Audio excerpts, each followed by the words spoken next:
Boss, mga sir, mga madam.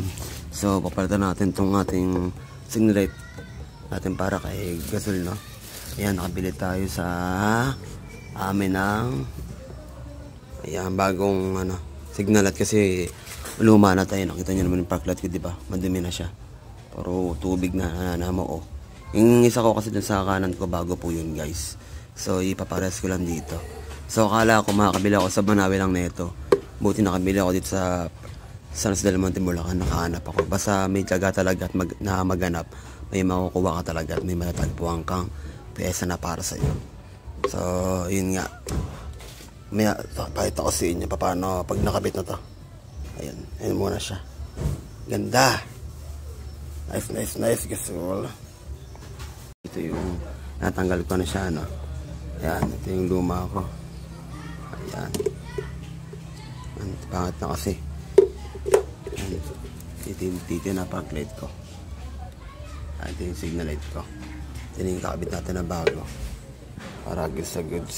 Kasi pag kinumpara nyo, guys, napakalayo po talaga ang itsura nya. Yun, see the difference. Doon tayo sa bago, pero pwede pa naman yan. Pero itatabi ko lang yan sa amin para may tayo reserva if case na babasag siya or kung ano man masira sa kanya, at least meron tayong extra. So ayan, so lagyan na natin. Madali lang po yan, guys.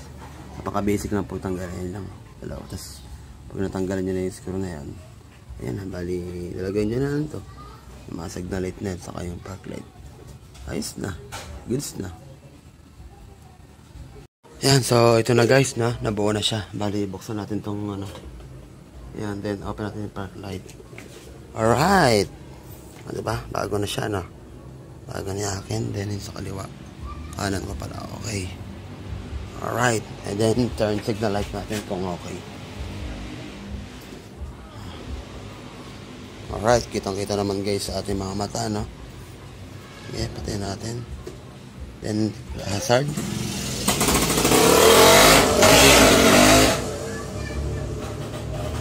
Yan. All goods. All goods in the hoods.